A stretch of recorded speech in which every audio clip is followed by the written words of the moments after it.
ദേവീ ശരണം അമ്മേ ബ്രഹ്മാണി ബ്രഹ്മചൈതന്യേ ബ്രഹ്മശക്തിസ്വരൂപിണി മംഗളം കുരു മേ ദേവി ഭക്താഭീഷ്ടപ്രദായിനി.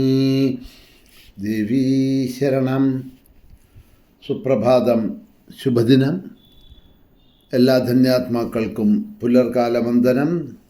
ശ്രീമദ് ദേവി ഭാഗവത നിത്യപാരായണ പരമ്പരയുടെ ഇന്നത്തെ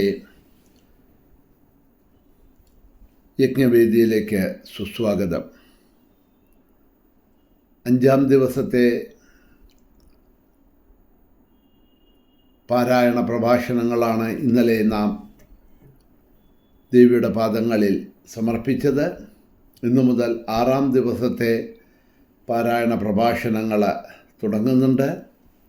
സപ്തമസ്കന്ധത്തിലെ 19-ാമത്തെ അധ്യായം മുതൽ ആണ് തുടങ്ങുന്നത്.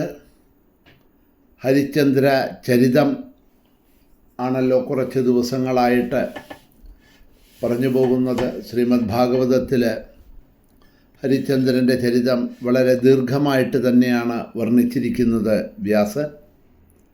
ഹരിശ്ചന്ദ്രൻ്റെ രാജ്യനാശത്തിനെയാണ് ഈ 19-ാമത്തെ അധ്യായത്തിൽ ഇനി പറയാൻ പോകുന്നത്.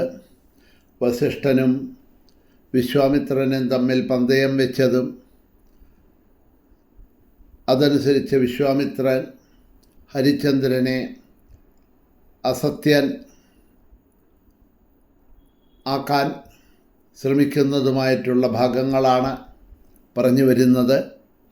വ്യാസൻ തുടർന്നുകൊണ്ട് പറയുന്നു: ഇതി തസ്യ വചഃ ശ്രുത്വാ ഭൂപതേ കൗശികോ മുനി പ്രഹസ്യ പ്രത്യുവാചേദം ഹരിശ്ചന്ദ്രം തഥാ നൃപം. കാട്ടിലെ നായാട്ടിനായി ചെന്ന് ആ തേറ്റപ്പന്നിയുടെ വേഷം ധരിച്ചു വന്ന പന്നിയുടെ പിന്നിൽ പോയി. ആ പന്നി അപ്രത്യക്ഷമായി അസുരൻ ദാഹിച്ച് തളർന്ന് വലഞ്ഞിരിക്കുന്ന സമയത്താണ് അവിടെ ഒരു അരുവി കണ്ടതും അതിൽ നിന്നും ജലം കുടിച്ചതും. ദാഹം തീർത്ത് കൊട്ടാരത്തിലേക്ക് മടങ്ങാനുള്ള വഴി ഏതാണ് എന്ന് നോക്കി നിൽക്കുമ്പോഴാണ് വിശ്വാമിത്രൻ വീണ്ടും അവിടെ ഹരിശ്ചന്ദ്രനെ പരീക്ഷിക്കാനായിക്കൊണ്ട് ഒരു ബ്രാഹ്മണൻ്റെ വേഷം കെട്ടിവരുന്നതും ഹരിശ്ചന്ദ്രനും ബ്രാഹ്മണനും തമ്മിലുള്ള സംവാദവുമാണ് പറഞ്ഞു നിർത്തിയത്. അങ്ങനെ ഹരിശ്ചന്ദ്രൻ പറഞ്ഞത് കേട്ട ബ്രാഹ്മണ വേഷത്തിലിരിക്കുന്ന കൗശികൻ അഥവാ വിശ്വാമിത്രൻ ചിരിച്ചുകൊണ്ട് ഹരിശ്ചന്ദ്രനോട് മറുപടി പറഞ്ഞു: ഇതൊരു പുണ്യകാലമാണ്. ഈ തീർത്ഥത്തിൽ സ്നാനം ചെയ്ത് പിതൃതർപ്പണം ചെയ്തിട്ട് പാവനമായ ഈ പുണ്യതീർത്ഥത്തിൽ വെച്ച് തന്നെ യഥാശക്തി ദാനവും നൽകുക. ഈ പുണ്യതീർത്ഥത്തിൽ വന്നിട്ട് സ്നാനം ചെയ്യാതെ പോകുന്നവൻ വീണ്ടും ആത്മഹന്താവായി ഭവിക്കും എന്ന് സ്വയംഭൂമനു പറഞ്ഞിട്ടുണ്ട്. അതുകൊണ്ട് ഈ ശ്രേഷ്ഠ തീർത്ഥത്തിൽ സ്നാനം ചെയ്ത് ശക്തിക്കൊത്തവണ്ണം പുണ്യം ചെയ്താലും ഞാൻ അങ്ങക്ക് കൊട്ടാരത്തിലേക്ക് തിരിച്ചു പോകാനുള്ള വഴി കാണിച്ചു തരാം. അങ്ങനെ അങ്ങക്ക് സ്വഭവനത്തിൽ നഗരത്തിൽ എത്തിച്ചേരാം എന്ന് പറഞ്ഞു.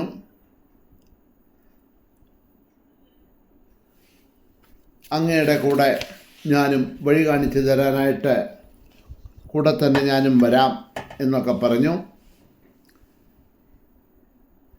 ഇങ്ങനെ ഉള്ള ആ ബ്രാഹ്മണൻ്റെ വാക്കുകൾ കേട്ട രാജാവ് തൻ്റെ വസ്ത്രങ്ങളൊക്കെ അഴിച്ചു വെച്ചിട്ട് വിധിപ്രകാരം സ്നാനം ചെയ്യാനായിട്ട് നദിയിലേക്ക് ചെന്നു. കുതിരയെ ഒരു മരത്തിൽ ബന്ധിച്ചു നിർത്തി. രാജാവ് അറിഞ്ഞോ അറിയാതെയോ വേഷം മാറി വന്ന വിശ്വാമിത്ര മുനിയുടെ വാക്കുകളിൽ മയങ്ങിപ്പോയി അധീനനായി തീർന്നു എന്ന് പറയാണ്. ആ ജലസ്നാനത്തിൽ തീർത്ഥത്തിൽ സ്നാനം ചെയ്ത് പിതൃദേവതകൾക്ക് തർപ്പണവും നടത്തിയിട്ട് ബ്രാഹ്മണനോട് പറഞ്ഞു, സ്വാമി, ഞാനിനി അങ്ങയ്ക്ക് ദാനം നൽകട്ടെ. അങ്ങ് ആഗ്രഹിക്കുന്നതെന്തോ അത് ഞാൻ നൽകാം. ഗോക്കളോ ഭൂമിയോ സ്വർണമോ ആനയോ കുതിരയോ തേരോ എന്തായാലും ഞാൻ നൽകാം. എനിക്ക് ദാനം ചെയ്യാനാകാത്തതായിട്ടൊന്നുമില്ല. പണ്ട് ഞാൻ ചെയ്ത പ്രതിജ്ഞയാണിത്. ശ്രേഷ്ഠമായിട്ടുള്ള രാജസൂയ യജ്ഞം നടന്ന സമയത്ത് അന്നുണ്ടായിരുന്ന ഋഷി ശ്രേഷ്ഠന്മാരുടെ സന്നിധിയിൽ വെച്ച് ഞാൻ ചെയ്ത ഒരു പ്രതിജ്ഞയാണ്. അതുകൊണ്ട് ഈ ശ്രേഷ്ഠമായ തീർത്ഥത്തിൽ അങ്ങയുടെ ആഗ്രഹം എന്താണ് എന്ന് പറയുക, ഞാൻ ആഗ്രഹം അനുസരിച്ചുള്ള ദാനം തരാമെന്ന് പറഞ്ഞപ്പോഴാണ് ബ്രാഹ്മണൻ്റെ വേഷം ഇട്ടുവന്ന വിശ്വാമിത്രൻ പറയുന്നു, അങ്ങയുടെ വിശ്രുതമായ കീർത്തിയെപ്പറ്റി ഞാൻ പണ്ട് തന്നെ കേട്ടിട്ടുണ്ട്. മാത്രമല്ല വസിഷ്ഠൻ പറഞ്ഞിട്ടുമുണ്ട്, ഇതുപോലൊരു ദാനശീലൻ ഭൂമിയിലില്ല എന്ന്. സൂര്യവംശത്തിലെ ഉത്തമനായ രാജാവാണ് ഹരിശ്ചന്ദ്രൻ. അതുപോലെ ദാനശീലനായ ഒരു രാജാവ് ഉണ്ടായിട്ടില്ല, ഉണ്ടാകുകയുമില്ല. ത്രിശങ്കുവിൻ്റെ പുത്രനെ പോലെ ഉദാരമതിയായിട്ടുള്ള ഒരു രാജാവ് ഭൂമിയിലെങ്ങും ഉണ്ടായിട്ടില്ല. അതുകൊണ്ടാണ് ഞാനിപ്പോൾ അങ്ങയോട് പ്രാർത്ഥിക്കുന്നത്, രാജാവേ, എനിക്കൊരു വിവാഹം നടത്താനുണ്ട്, പുത്രൻ്റെ വിവാഹം. അതിനു വേണ്ട ധനം എനിക്ക് വേണം എന്നാണ് ചോദിച്ചത്. വിവാഹം നടത്തിക്കോളൂ ബ്രാഹ്മണോത്തമ, അതിനുവേണ്ടി അങ്ങക്ക് എന്താണോ ധനം ആവശ്യമുള്ളത് അത് ചോദിക്കുന്നത് തരാം. ധനമാണോ അങ്ങ് വേണമെന്ന് ആഗ്രഹിക്കുന്നത് അത് ഞാൻ തീർച്ചയായും തരും എന്ന് പറഞ്ഞു. ഇങ്ങനെ ഹരിചന്ദ്രൻ പറഞ്ഞപ്പോൾ വഞ്ചിക്കാൻ കാത്തിരുന്ന വിശ്വാമിത്ര മഹർഷി ഗന്ധർവമായിയെ സൃഷ്ടിച്ച് രാജാവിന് കാണിച്ചു കൊടുത്തു. സുന്ദരനായ ഒരു കുമാരനെയും 10 വയസ്സുള്ള ഒരു കന്യകയെയും. എന്നിട്ട് പറഞ്ഞു, ഹേ രാജാവേ, ഇവരുടെ വിവാഹമാണ് നടത്തേണ്ടത്. രാജസൂയം നടത്തുന്നതിലധികം പുണ്യം ഗൃഹസ്ഥന് വിവാഹം നടത്തിക്കൊടുക്കുന്നതുകൊണ്ട് ലഭിക്കും. വിപ്രപുത്രൻ്റെ ബ്രാഹ്മണപുത്രൻ്റെ വിവാഹം നടത്തിക്കുന്നത് കൊണ്ട് അങ്ങയ്ക്ക് ഇപ്പോൾ തന്നെ എല്ലാ പുണ്യവും ലഭ്യമാവും.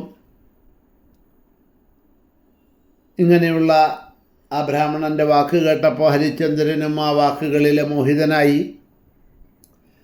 അങ്ങനെ തന്നെ ചെയ്യാമെന്ന് പ്രതിജ്ഞ ചെയ്തു. അദ്ദേഹം കാട്ടിയ വഴിയിലൂടെ നഗരത്തിലേക്ക് നടന്നു പോകുകയും ചെയ്തു. അങ്ങനെ വിശ്വാമിത്രൻ രാജാവിനെ വഞ്ചിച്ചിട്ട് ആശ്രമത്തിലേക്കും പോയി. വിവാഹശേഷം വിശ്വാമിത്രൻ രാജാവിനെ സമീപിച്ചിട്ട് പറഞ്ഞു, ഈ അഗ്നിഹോത്രശാലയിൽ വെച്ച് തന്നെ വധൂവരന്മാർക്ക് നൽകാമെന്ന് പ്രതിജ്ഞ ചെയ്തിരുന്ന ധനം നൽകണം എന്നാണ് വിശ്വാമിത്രൻ പറഞ്ഞത്. ഹരിചന്ദ്രൻ പറഞ്ഞു, അങ്ങ് ആഗ്രഹിക്കുന്നത് എന്താണെന്ന് പറയൂ, അത് ഞാൻ നൽകാം. ഈ ലോകത്ത് അസാധ്യമാണെങ്കിൽ പോലും നൽകാൻ കഴിയും. യശസ്സാണ് ഞാനിപ്പോൾ ആഗ്രഹിക്കുന്നത്. പരലോകത്ത് സുഖം നൽകുന്ന നിർമ്മലമായ യശസ് സമ്പാദിക്കാനാണ്